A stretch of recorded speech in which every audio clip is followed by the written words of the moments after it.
Gigi, saya belum ada yang bolong. Wih, hebat. Hebat. Belum ada yang bolong. Gigi belum ada yang bolong. Sampai hari ini belum ada yang bolong. Ini bukti. Ketemu daun jarak, saya cuci air mengalir, saya makan daun jarak. Daun jarak. Apa aja, daun kelor, saya makan. Wih, nggak copot susuknya, Bang. Kalau orang Punya teman namanya Joni. cakep, Suka sekali pelihara ayam. cakep. Pembicaraan berakhir sampai di sini. Salah dan janggal, mohon dimaafkan. Mantap.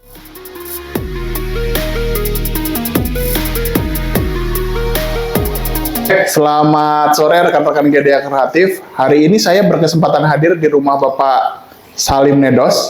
Nah, beliau adalah ini teman ngobrol saya, tetangga saya yang benar-benar banyak juga teman bertukar pikiran. Nah, tapi beliau hari ini kita pengen ngobrol tentang pola hidup sehat dengan beliau karena dengan usianya lebih tua daripada saya jauh, ya kan. Tapi beliau ini punya keistimewaan dalam berolahraga tuh kuat gitu ya. Naik sepeda sampai titik nol sentul, oke.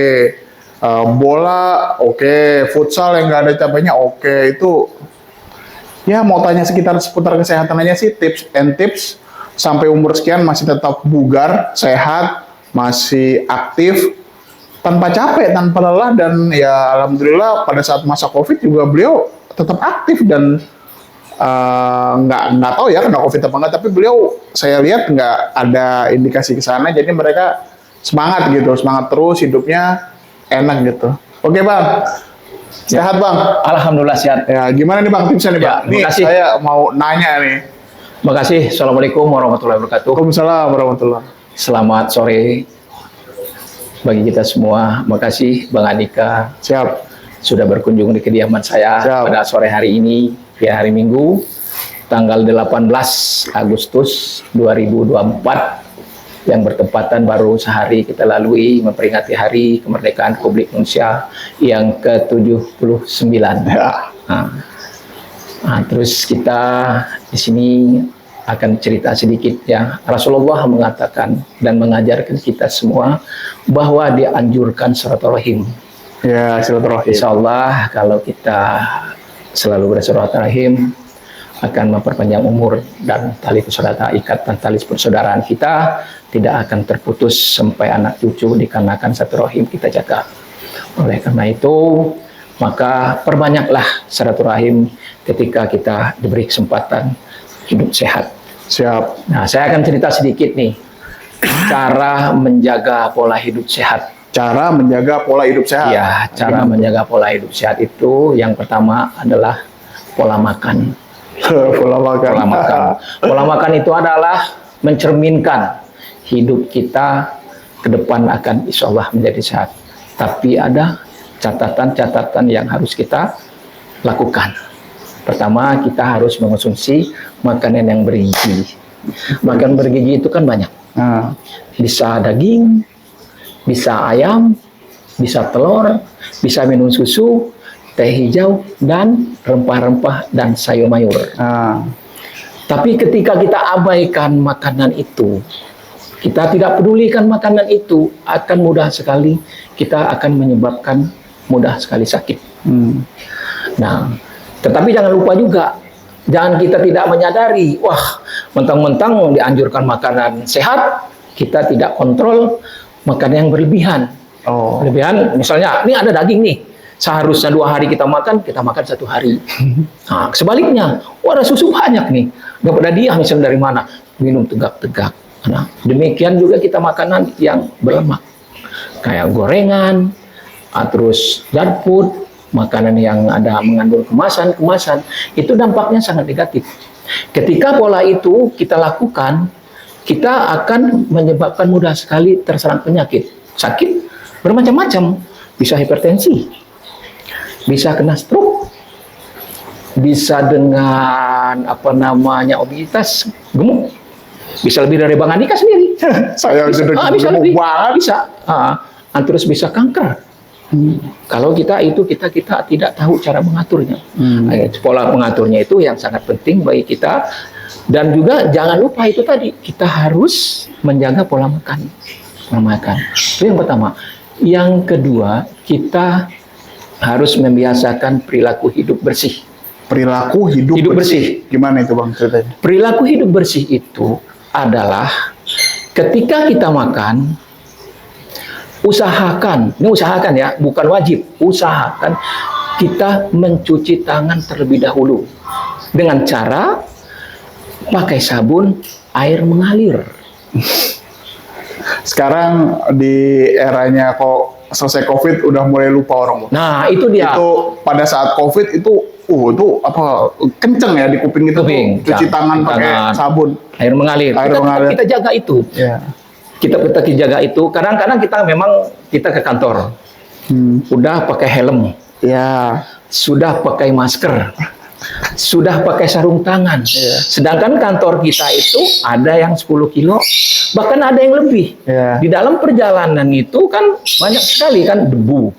Apalagi ketika ada struktur, ada pembangunan jalan. Ya. Kan nempel di tangan, nempel di helm, nempel di masker. Sampai di kantor, buka helm, buka masker, terus ada tamu. Kebetulan ada teman lagi makan. Ya. Makanannya sifatnya terbuka. Langsung kita makan. Tanpa kita sadari itu adalah penyakit yang ada di tangan kita, banyak sekali bakteri dan kuman. Dan disitulah letak kita akan kena serangan penyakit. Lama akan kena. Tetapi tidak secepat itu. Kita rasakan jangka waktu yang ada. Setahun, 2 tahun, bahkan 10 tahun. Makanya kebanyakan sekarang ini anak-anak umur di bawah, Bang Andika juga ada banyak yang kena gejala-gejala penyakit. Terus kita juga jangan lupa membuang sampah jangan sembarangan tempat. Contoh, sampah itu kan berapa sampah? Ada sampah infeksius, ada sampah non infeksius, sampah basah dan sampah kering. Kita kira harus pilah. Kalau bisa kita masukin dalam plastik, kita buang di tempat yang tertutup di depan rumah. Kenapa bisa demikian? Karena sampah itu ketika nggak tertutup, terbuka, ada tikus dan kucing menyerobot, membuka itu akan kemana-mana, bakteri berterbangan, akhirnya kena anak kita atau kita sendiri akan dampaknya itu. Makanya jagalah lingkungan kita bersih, sampah itu benar-benar kita tertutup dan dimasukin dalam plastik. Atau di rumah kita sendiri. Di rumah kita sendiri ini kan banyak sampah nih. Yeah. Nah, nggak usah jauh-jauh. Coba kita nyuci piring sudah 3 hari nggak dipakai. Coba ambil, ada nggak debu di situ? Debu? Ada, ya. Makanya ini saya yang saya rasakan, yang saya lakukan sampai saat ini. Ketika saya mau makan, di rumah ada keran, saya cuci pakai air mengalir, walaupun nggak disabun. Sendok juga dipian, gelas bisa. Nah, walaupun statusnya udah dicuci. Walaupun sudah dicuci, kayak di rak di atas, saya cuci. Walaupun udah dicuci, apalagi sudah makan waktu sehari 2 hari, itu debu. Nah, contoh lagi, coba abang dari Sabtu ke Sabtu atau Minggu ke Minggu, jendelamu nggak dilap, giniin aja. Pakai tangan, ada nggak debu? Banyak. Dari situlah kebersihan itu harus dijaga. Abang lihat sendiri, bisa disut rumah, silahkan. Aman. Ya kan? Nah, bukan saya mempromosi, itulah judulnya cara menjaga pola hidup sehat. Terus yang ketiga, menjaga pola hidup sehat adalah tidur teratur. Nah, jangan suka begadang. Karena kita itu dalam 1 hari dianjurkan tidurnya 6 sampai 8 jam dalam 1 hari. Kalau kita, mungkin kalau dalam 1 minggu sekali-kali boleh mungkin. Tapi kalau terus-terusan seperti itu, dampaknya akan di badan kita. Ketika kita aktivitas kita besok, kita kurang tidur, pasti akan berubah di kantornya.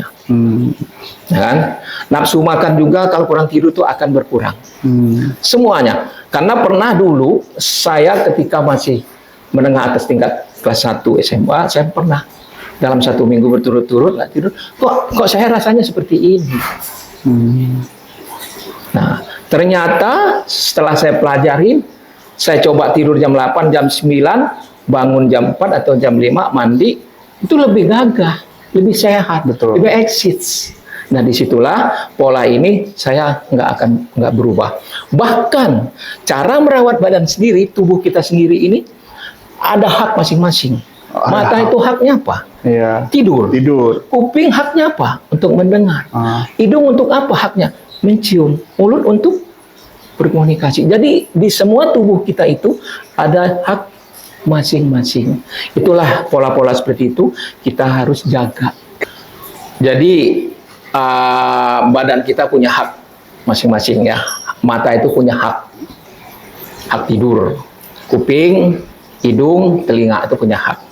Makanya kalau kadang-kadang kita itu merasa kuping kita itu gatel.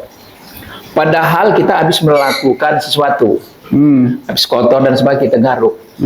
Kita nggak tahu ini di tangan kita ada kuman atau bakteri. Masuklah di situ. Makanya orang sering sakit telinga.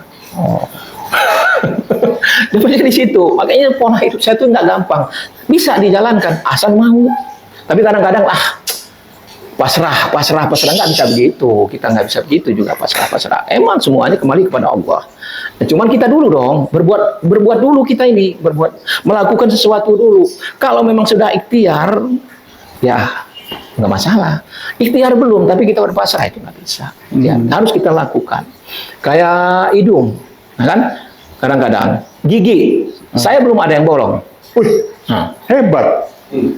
Hebat. Belum ada yang bolong. Gigi belum ada yang bolong. Sampai hari ini belum ada yang bolong. Nah, ini buktikan. Kenapa?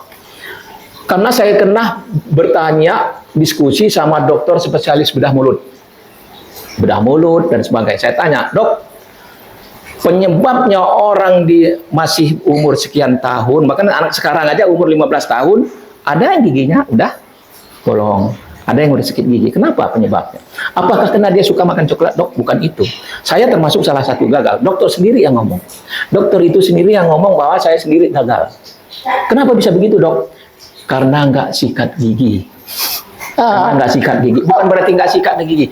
Dia jarang sikat gigi. Sedangkan yang kita asumsi di mulut kita itu makanan beragam. Iya. Makanan apa aja bisa masuk di mulut. Nggak menolak. Hebatnya mulut kita itu tidak pernah menolak. Nah, ketika kita mau tidur nggak sikat gigi. Iya. Saya dari sekolah kelas 1 SMA, kalau saya menginap ke rumah teman, saya ngantongin sikat gigi. Kalau nggak buat tas, saya kantongin. Kalau odol kita bisa minyak. Makanya sampai hari ini gigi saya alhamdulillah satu pun malam ada yang bolong, bisa dibuktikan. Wih, mantap. Kenapa? Itu biasa kalau udah sikat gigi mau tidur udah. Sama kita kalau sudah makanan, apalagi kalau habis makanan coklat, makanan jenisnya gula, nggak sikat gigi mudah sekali membusuk.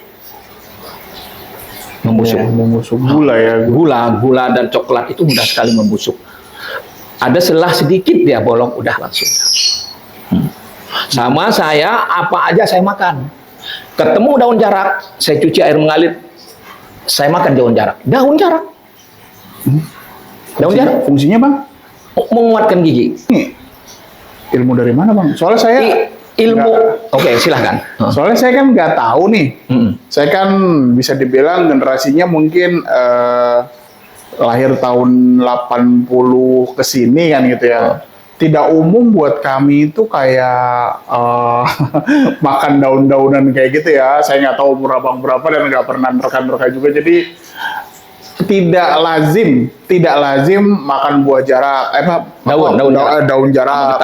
Terus apalagi tuh ada daun apa namanya macam-macam kan daun itu yang bisa dimakan yang sekarang sampai ada itu dari Zaidul Akbar itu ya, Dokter Zaidul Akbar itu yang kasih tahu gimana tata cara ini. Tapi lazimnya tuh apa? Kenapa harus bunga apa tadi daun jarak? Daun jarak apa khasiatnya? Nah, jadi sejarahnya begini.